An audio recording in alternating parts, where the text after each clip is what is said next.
Doctor ortho Ayurvedic oil and capsule, अब दर्द भी घुटने टेकेगा। आज से 5 देशों की यात्रा पर पीएम मोदी। पहले पड़ाव में यूएई पहुंचे पीएम मोदी। राष्ट्रपति अल नाहयान के साथ की बैठक। भारत यूएई के बीच एलपीजी सप्लाई को लेकर हुआ समझौता। मध्य प्रदेश हाईकोर्ट का बड़ा फैसला। भोजशाला कमाल मौला मस्जिद परिसर मंदिर घोषित। हाईकोर्ट ने कहा विवादित परिसर का धार्मिक स्वरूप मंदिर का है। 2003 का एएसआई आदेश रद्द। एएसआई ने मुस्लिमों को भोजशाला परिसर में नमाज पढ़ने की इजाजत दी। नीट परीक्षा की नई तारीख का ऐलान। 21 जून को होगी नीट की परीक्षा। कल शिक्षा मंत्री धर्मेंद्र प्रधान के घर हुई बैठक के बाद एनटीए ने नई तारीख का किया ऐलान। पेपर लीक के बाद रद्द की गई थी परीक्षा। बंगाल चुनाव खत्म होते ही महंगाई की मार। पेट्रोल डीजल 3-3 रुपए प्रति लीटर हुआ महंगा। दिल्ली में अब पेट्रोल 97.77 और डीजल 90.67 रुपए प्रति लीटर। 2024 से नहीं बदले थे दाम। तेल कंपनियों को हर महीने हो रहा था 30,000 करोड़ का घाटा। राष्ट्रपति जिनपिंग से मुलाकात के बाद ट्रंप का बड़ा दावा। ईरान को हथियार नहीं भेजेगा चीन। चीन ईरान से तेल खरीदना जारी रखेगा लेकिन सैन्य उपकरण नहीं भेजेगा।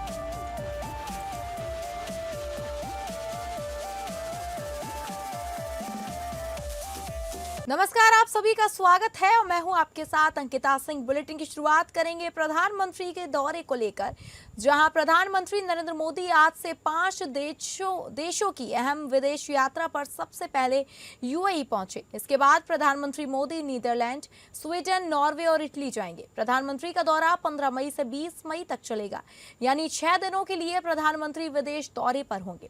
इस दौरे के पहले पड़ाव में पीएम मोदी संयुक्त अरब अमीरात यानी यूएई पहुंचे हैं। अबू धाबी पहुंचने पर प्रधानमंत्री मोदी का गार्ड ऑफ ऑनर से स्वागत किया गया। रिपोर्ट्स के मुताबिक यूएई एयरफोर्स के F-16 फाइटर जेट्स ने प्रधानमंत्री के विमान को एस्कॉर्ट किया।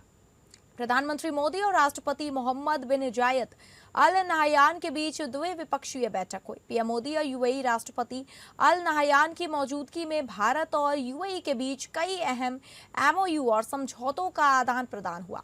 भारत और यूएई के बीच एलपीजी सप्लाई से जुड़ा अहम समझौता भी हुआ। समझौते में रक्षा, ऊर्जा, निवेश और इंफ्रास्ट्रक्चर सहयोग से जुड़े हैं। दोनों देशों के बीच रणनीतिक रक्षा साझेदारी के फ्रेमवर्क पर समझौता हुआ। स्ट्रेटेजिक पेट्रोलियम रिजर्व को लेकर भी एमओयू साइन किया गया।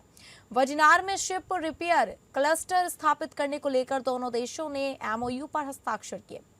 इसके अलावा यूएई ने भारतीय इंफ्रास्ट्रक्चर, आरबीएल बैंक और सम्मान कैपिटल में $5 अरब निवेश की घोषणा की।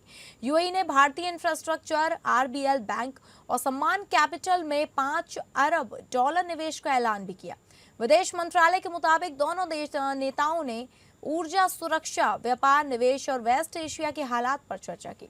प्रधानमंत्री मोदी ने सोशल मीडिया प्लेटफॉर्म एक्स पर पोस्ट कर भारत यूएई रिश्तों को मजबूत और भरोसेमंद बताया। उन्होंने कहा भारत और यूएई की दोस्ती बहुत मजबूत है।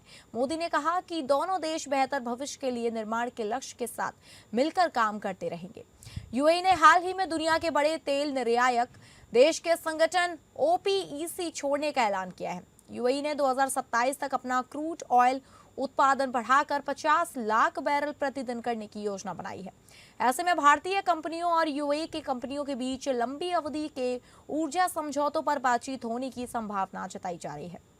पूर्व भारतीय राजदूत संजय सुधीर ने एएनआई से बातचीत में कहा कि वेस्ट एशिया में हालात के बीच प्रधानमंत्री मोदी का यूएई दौरा काफी अहम है। उन्होंने कहा कि यह भारत की तरफ से समर्थन का मजबूत संकेत माना जा रहा है।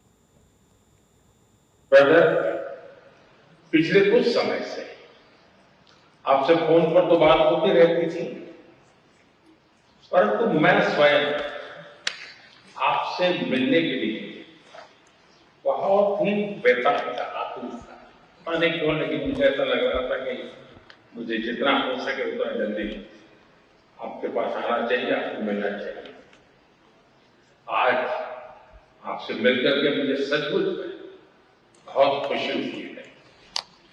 ब्रदर, जैसा मैंने आपको पहले भी कहा है, यूएई पर हुए हमलों की हम कठोर निंदा करते हैं। यूएई को जिस तरह निशाना बनाया गया है, ये किसी भी रूप में स्वीकार्य नहीं है। ब्रदर, इन कठिन परिस्थितियों में आपने जिस संयम, करेज और विजन का परिचय दिखाया है, यह बहुत ही सराहनीय है। राष्ट्रीय एकता, सुरक्षा और क्षेत्रीय अखंडता को बनाए रखने के आपके नेतृत्व में उठाए गए कदमों का हम अभिनंदन करते हैं। कठिन समय यूएई में रहने वाले भारतीय समुदाय की चिंता करने और उनकी देखभाल की जाए। जिस प्रकार से आपने उनको अपने परिवार के सदस्य पर संभाला है, मैं यूएई सरकार का, आपका, रॉयल फैमिली का हृदय से बहुत बहुत आभार व्यक्त करता हूं। मध्य प्रदेश हाईकोर्ट की इंदौर बेंच ने धार स्थित भोजशाला कमाल मौला मस्जिद परिसर को लेकर ऐतिहासिक फैसला सुनाया है। जस्टिस विजय कुमार शुक्ला और जस्टिस आलोक अवस्थी की बेंच ने कहा कि विवादित परिसर का धार्मिक स्वरूप मंदिर का है। कोर्ट ने एएसआई के 7 अप्रैल 2003 के उस आदेश को रद्द कर दिया जिसमें मुस्लिमों को नमाज की इजाजत दी और हिंदुओं की पूजा सीमित थी। कोर्ट ने माना कि यह जगह संरक्षित स्मारक है और यहां देवी सरस्वती का मंदिर था। मुस्लिम समुदाय मस्जिद के लिए वैकल्पिक जमीन मांग कर सकता है। भारत सरकार और एएसआई मिलकर मंदिर का प्रबंधन तय करेंगे। फिलहाल एएसआई के पास ही प्रशासन रहेगा। फैसले का आधार बेंच ने कहा कि ऐतिहासिक साहित्य और पुरातात्विक सबूत बताते हैं कि यह संस्कृत शिक्षा का केंद्र था। खंभों पर देवी देवताओं की खंडित मूर्तियां मिली हैं। हिंदू पूजा की निरंतरता कभी खत्म नहीं हुई है। कोर्ट ने अयोध्या केस की मिसाल दी और कहा कि सरकार का दायित्व है कि प्राचीन मंदिरों की पवित्रता बचाए। पृष्ठभूमि हिंदू फ्रंट फॉर जस्टिस की याचिका में कहा गया कि राजा भोज ने 1034 ई में वांग देवी की मूर्ति स्थापित की थी। एएसआई के 2024 के सर्वे में मिला कि मौजूदा ढांचा मंदिरों के हिस्सों से बना है। जस्टिस शुक्ला ने 24 मार्च को खुद साइट का दौरा किया था। सुप्रीम कोर्ट ने जनवरी 2025 तक यथास्थिति रखने को कहा। यह फैसला धार्मिक स्थलों के विवादों पर बड़ा असर डाल सकता है।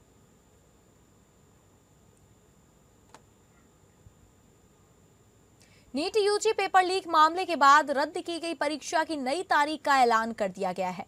एनटीए के अनुसार अब नीट यूजी री एग्जाम 21 जून को देश भर में आयोजित किया जाएगा। परीक्षा में शामिल होने वाले करीब 23 लाख छात्रों के लिए जल्द ही एडमिट कार्ड जारी किए जाएंगे, जिन्हें उम्मीदवार आधिकारिक वेबसाइट से डाउनलोड कर सकेंगे। एनटीए ने साफ किया कि छात्रों को दोबारा रजिस्ट्रेशन कराने अतिरिक्त फीस जमा करने की जरूरत नहीं है। गौरतलब है कि राजस्थान के सीकर समेत कुछ कोचिंग सेंटरों में व्हाट्सएप के जरिए गैस पेपर वायरल होने के बाद पेपर लीक का मामला सामने आया था। जांच एजेंसी एसओजी ने अपनी पड़ताल में पाया कि कई सवाल गैस पेपर से मेल खाते थे, जिसके बाद परीक्षा रद्द करने का फैसला लिया गया था।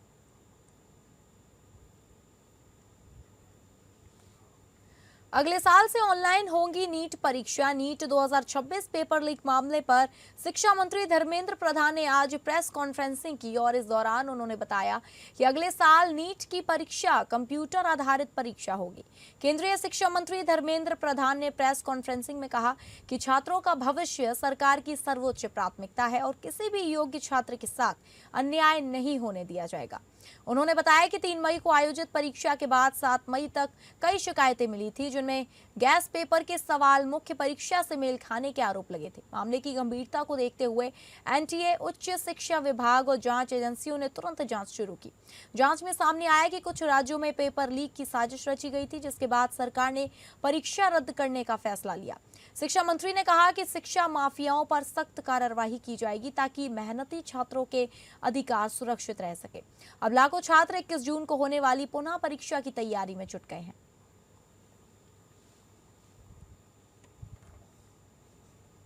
बंगाल चुनाव खत्म होने के बाद देश की महंगाई की मार लगी है। पेट्रोल और डीजल 3-3 रुपए प्रति लीटर महंगा हो गया है। दिल्ली में अब पेट्रोल 97.77 रुपए प्रति लीटर में मिलेगा। डीजल की कीमत 90.67 रुपए प्रति लीटर हो गई है। नए दाम आज 15 मई से लागू हो गए हैं। करीब 2 साल बाद दामों में बढ़ोतरी की गई है। पेट्रोल और डीजल की कीमतों के साथ प्रमुख शहरों में सीएनजी भी 2 रुपए प्रति किलो तक महंगी हो गई है। दिल्ली में अब 1 किलो सीएनजी के लिए 79.9 खर्च करने होंगे रुपए। इस बढ़ोतरी की मुख्य वजह अंतर्राष्ट्रीय बाजार में कच्चे तेल की कीमतों में उतार चढ़ाव है। ईरान और अमेरिका की जंग शुरू होने से पहले क्रूड ऑयल के दाम $70 थे, जो अब बढ़कर $100 प्रति बैरल के पास पहुंच चुके हैं। क्रूड की कीमतें बढ़ने से तेल कंपनियां दबाव में हैं, इसलिए कंपनियों ने घाटे की भरपाई के लिए यह कदम उठाया है। अगर कच्चे तेल की कीमतों में लंबे समय तक तेजी बनी रहती है तो पेट्रोल डीजल की कीमतें और भी बढ़ाई जा सकती हैं। सरकार के मुताबिक इंडियन ऑयल, भारत पेट्रोलियम और हिंदुस्तान पेट्रोलियम जैसी सरकारी कंपनियां अंतर्राष्ट्रीय बाजार में कच्चे तेल की ऊंची कीमतों के कारण घाटे में चल रही थी। पेट्रोलियम मंत्रालय की जॉइंट सेक्रेटरी सुजाता शर्मा के अनुसार कंपनियों को पेट्रोल, डीजल और एलपीजी की बिक्री पर हर महीने करीब 30,000 करोड़ का नुकसान हो रहा है। देश में पेट्रोल और डीजल की कीमतें मार्च 2024 से स्थिर बनी हुई थी। लोकसभा चुनाव 2024 से ठीक पहले सरकार ने कीमतों में 2 रुपए प्रति लीटर की कटौती कर जनता को राहत दी थी। हालांकि तकनीकी रूप से भारत में ईंधन की कीमतें विनियमित हैं और कंपनियां अंतर्राष्ट्रीय क्रूड की 15 दिनों की औसत कीमत के आधार पर हर दिन रेट बदल सकती हैं, लेकिन राजनीतिक संवेदनशीलता के कारण इन्हें लंबा समय तक नहीं बदला गया। एक्सपर्ट्स का मानना है कि 3 रुपए की यह बढ़ोतरी काफी नहीं है। अपना घाटा पूरी तरह खत्म करने और ब्रेक इवन यानी नो प्रॉफिट नो लॉस की स्थिति में आने के लिए इन कंपनियों को अभी पेट्रोल के दाम 28 रुपए प्रति लीटर और डीजल के दाम 32 रुपए प्रति लीटर तक बढ़ाने की जरूरत है। फिलहाल पेट्रोल पर 29.5% और डीजल पर 36.5% की कमी बनी हुई है। अगर ईरान युद्ध के कारण ग्लोबल एनर्जी मार्केट में सप्लाई इसी तरह प्रभावित रही तो आने वाले दिनों में और भी इजाफा होने को यानी कि देखने को मिल सकता है।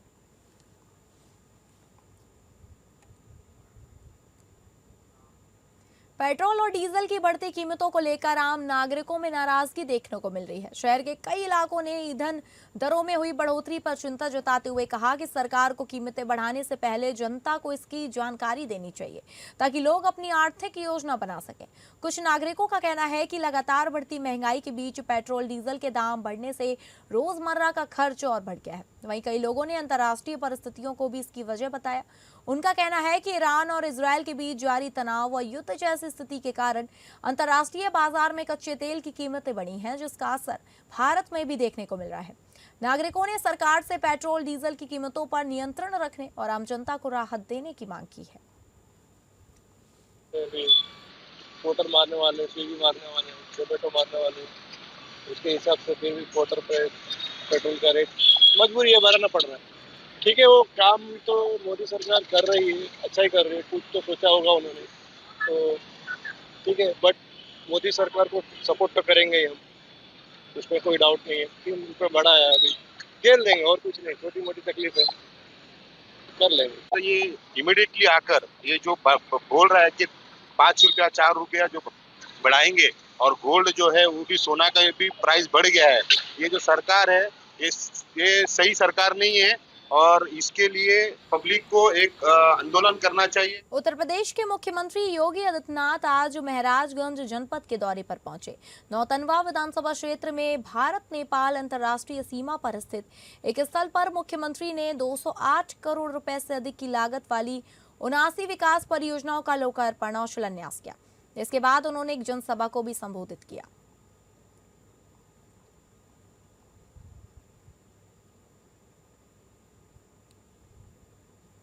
भारतीय जनता पार्टी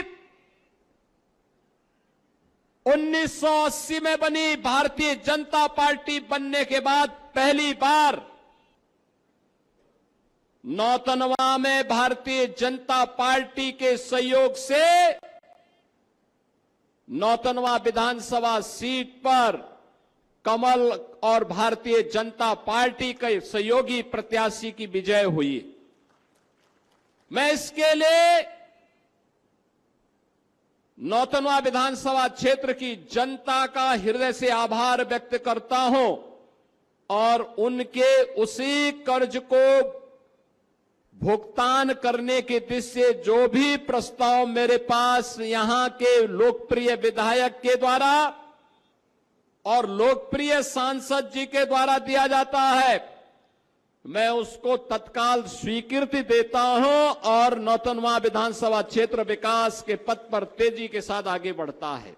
अगली खबर का रुख करेंगे, जहां इंदिरा गांधी कृषि विश्वविद्यालय में आयोजित 11वें दीक्षांत समारोह में मुख्यमंत्री विष्णुदेव साय ने प्रदेश में सिंचाई सुविधाओं को लेकर बड़ा बयान दिया। मुख्यमंत्री विष्णुदेव साय ने कहा कि प्रदेश में कई पुरानी सिंचाई योजनाएं खराब हालत में हैं, वहीं नहरें टूटी हुई हैं, कहीं सिल्ट जमा है तो कई जगहों पर गेज खराब पड़े हैं। उन्होंने बताया कि विभाग से जानकारी लेने पर करीब 1500 सिंचाई योजनाएं मरम्मत योग्य पाई गई, जिनके लिए लगभग 3000 करोड़ रुपए की जरूरत थी। मुख्यमंत्री ने कहा कि सरकार ने एक साथ 2800 करोड़ रुपए की स्वीकृति दी है ताकि इन योजनाओं का सुधार किया जा सके। उन्होंने कहा कि इन परियोजनाओं के पूरा होने से प्रदेश में करीब 76,000 हेक्टेयर सिंचाई रकबे में बढ़ोतरी होगी और किसानों को बड़ा लाभ मिलेगा।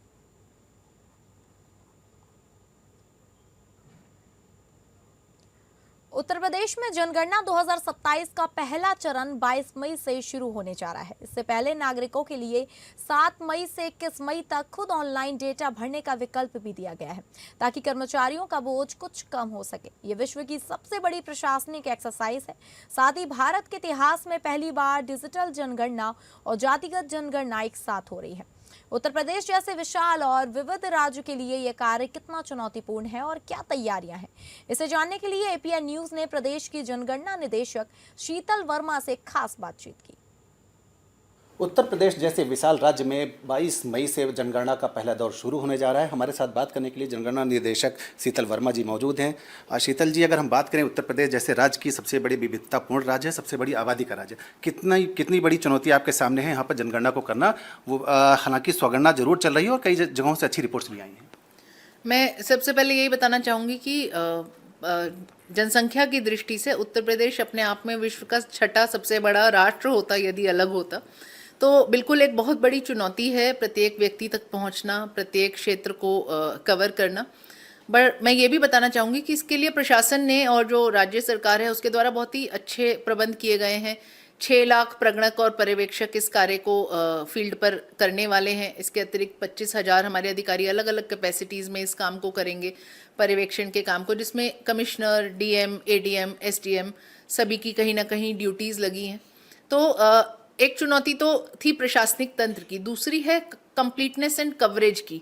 बहुत व्यापक क्षेत्रफल भी है हमारे प्रदेश का और हमेशा ये शायद शिकायत आती है किसी भी सर्वे में बड़ी कॉमन शिकायत होती है कि हमारे घर पर कोई नहीं आया। दूसरी बात आपने पूछी जातीय जनगणना की, तो ये सुनिश्चित है कि इस बार जातिगत डेटा भी एकत्रित किया जाएगा, परंतु वो द्वितीय चरण होगा। अभी हम मकान सूचीकरण एवं मकानों की गणना करने जा रहे हैं। द्वितीय चरण जो फरवरी में होगा, जातियों का डेटा कैसे कलेक्ट किया जाएगा, कैसे जनगणना की जाएगी, इसके विषय में हम आपको तत्समय अवगत कराएंगे। बस एक अंतिम प्रश्न नहीं है, अपील आप हमारे चैनल के माध्यम से लोगों को क्या करना चाहेंगी कि लोग निडर होकर बिना डरे हुए आगे आएँ और जनगणना करें? मैं सभी आम नागरिकों से और सभी प्रबुद्ध जन से एक ही अपील करना चाहती हूँ। जनगणना में अपना डेटा उपलब्ध कराना कहीं ना कहीं हमारा राष्ट्रीय दायित्व। झारखंड बिना नक्शा पास हुए भवनों को वैध करने का एक सुनहरा अवसर देते हुए राज्य सरकार ने कल रांची में एक बड़ी पहल की है, जिसके तहत अवैध भवनों के नियमितीकरण के लिए अब ऑनलाइन आवेदन करने का मौका देने का फैसला लिया गया है। इस क्रम में गुरुवार को रांची स्थित प्रोजेक्ट भवन में कार्यक्रम का आयोजन किया गया, जहां राज्य के नगर विकास मंत्री सुदिव्य कुमार ने बीपीएमएस पोर्टल का शुभारंभ किया, जिसके माध्यम से 60 दिनों के अंदर ऑनलाइन आवेदन जमा किए जा सकते हैं। इस योजना के संबंध में आज जानकारी के मुताबिक Jharkhand regularisation of unauthorised constructed building rules 2026 को मंजूरी मिलने के बाद इस दिशा में विभागीय स्तर पर यह शुरुआत की गई है।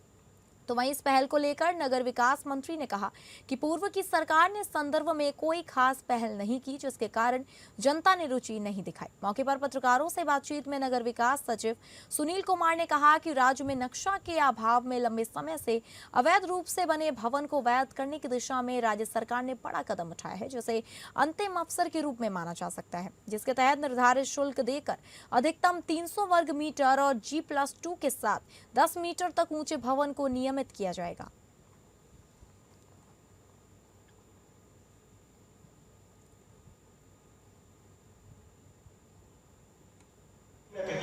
समुचित प्रकार से पालन नहीं कर पाए, और जिन उन पॉइंटों को हम लोग इग्नोर कर सकते हैं उसके संबंध में काफ़ी डिटेल में बताया कि आपको जो ये किसके लिए लागू है, 10 मीटर से ऊपर ना हो मकान आपका, G+2 के से ऊपर ना हो, और 300 स्क्वायर मीटर का जो आपका प्लॉट साइज है वो होना चाहिए। तो उस बेसिस पे ही मतलब आप इसके लिए एलिजिबिलिटी होंगे, एलिजिबिलिटी क्राइटेरिया पे आप शामिल होंगे। साथ ही साथ इस पे मैं ये भी कहना चाहूँगा कि इस पे सरकार का उद्देश्य ये नहीं है कि एक तरह से अनियमित निर्माण को हम लोग बढ़ावा दें। झारखंड में क्रिकेट प्रेमियों और प्रतिभावान खिलाड़ियों के लिए एक बड़ी खुशखबरी के साथ साथ क्रिकेट में अपने भविष्य को संवारने का एक बेहतरीन अवसर लेकर आ रहा है झारखंड T20 क्रिकेट लीग, जिसकी शुरुआत आगामी 20 जून की तारीख से की जाएगी। आपको बता दें कि आयोजन IPL के तर्ज पर ही किया जाएगा, जिसे लेकर कल शाम रांची में एक कार्यक्रम के तहत विनिंग ट्रॉफी का अनावरण भी किया गया है। इस मौके पर खास मेहमान के तौर पर भारतीय क्रिकेट टीम के इंटरनेशनल खिलाड़ी ईशान किशन भी शामिल हुए, जिन्होंने एक प्रेस वार्ता को संबोधित करते हुए JPL पर जोर दिया और कहा कि यह लीग राज्य में खेल प्रतिभावान के लिए एक बेहतरीन अवसर होगा। साथ ही उन्होंने खिलाड़ियों को प्रोत्साहित करते हुए कई टिप्स भी दिए। वहीं इस कार्यक्रम में उपस्थित JSCA के अध्यक्ष अजय नाथ शाहदेव ने भी कई महत्वपूर्ण घोषणाएं की। फाइनेंशियल क्रिकेट इस मामले में लकी है कि BCCI के सहयोग से क्रिकेट की इकाइयां सारे चलती हैं, क्योंकि स्टेट एसोसिएशन कोई अपना इनकम नहीं होता है, लेकिन BCCI अपने सभी बॉडीज को जो है वो सहयोग करती है और उस सहयोग से हम लोग लगातार आगे बढ़ रहे हैं। और मुझे लगता है कि स्टेट गवर्नमेंट्स भी जो है वो भी हम लोगों को क्रिकेट के नाते, जब भी कोई अंतर्राष्ट्रीय मैचेस होते हैं तो उसमें वो लोग हमेशा सुरक्षा के नाते और हमेशा सहयोग करती आ रही है और हमें कहीं किसी से कोई शिकायत नहीं है। अगर IPL में अभी 10 टीम है, अगर इंडियन 20 लड़के एक टीम में भी खेल रहे हैं तो 200 बच्चों को अपॉर्चुनिटी मिल रहा है अपने आप को शो करने का किसमें क्या प्रतिभा है। आप देखते होंगे बहुत ऐसे प्लेयर हैं। There's no point adding pressure to yourself. Pressure तो आएगी, कोई भी बैट्समैन हो, but at the same time everyone needs to enjoy the pressure. तो pressure आपकी इसको enjoy करना चाहिए। अमेरिकी राष्ट्रपति डोनाल्ड ट्रंप ने दावा किया है कि उनसे मुलाकात के दौरान चीनी राष्ट्रपति शी जिनपिंग ने ईरान को हथियार नहीं भेजने पर सहमति जताई है। राष्ट्रपति ट्रंप 13 से 15 मई के बीच 3 दिनों के चीन दौरे पर हैं और ईरान के साथ युद्ध और उसके बाद जारी तनाव के बीच उनका यह दावा बेहद अहम माना जा रहा है। चीन ईरान का अहम व्यापारिक साझेदार है जो हथियार भेजकर उसकी उम्मीद करता रहा है, लेकिन अब ट्रंप दावा कर रहे हैं कि चीन ऐसा नहीं करेगा। एक इंटरव्यू में ट्रंप ने कहा कि बीजिंग में हुई द्विपक्षीय बैठक के दौरान चीनी राष्ट्रपति ने ईरान को सैन्य उपकरण नहीं भेजने पर सहमति जताई है। ट्रंप ने गुरुवार को दिए इंटरव्यू में कहा कि हमने इस पर चर्चा की। जब आप समर्थन की बात करते हैं तो इसका मतलब ये नहीं कि वो हमारे खिलाफ युद्ध लड़ रहे हैं। उन्होंने कहा कि वो ईरान को सैन्य उपकरण नहीं देंगे, यह बहुत बड़ा बयान है। हालांकि ट्रंप ने यह भी कहा कि चीन ईरान से तेल खरीदना जारी रखना चाहता है। उन्होंने कहा, साथ ही उन्होंने ये भी कहा कि वे वहां से काफी तेल खरीदते हैं और इसे जारी रखना चाहते हैं।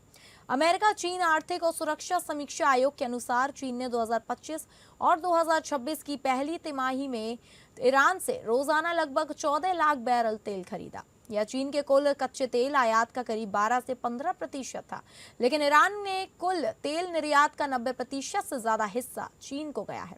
इंटरव्यू में ट्रंप ने यह भी दावा किया कि चीनी राष्ट्रपति ने अमेरिकी विमान निर्माता कंपनी बोइंग से 200 विमान खरीदने पर सहमति जताई है। ट्रंप ने कहा, आज उन्होंने एक बात पर सहमति दी है, वो 200 विमान ऑर्डर करने जा रहे हैं।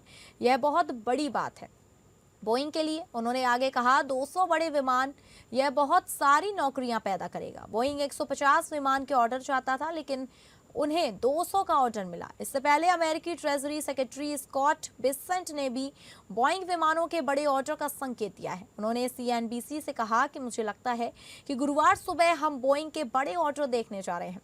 बोइंग के CEO कैली आर्टबर्ग भी ट्रंप के साथ चीन यात्रा पर गए हैं।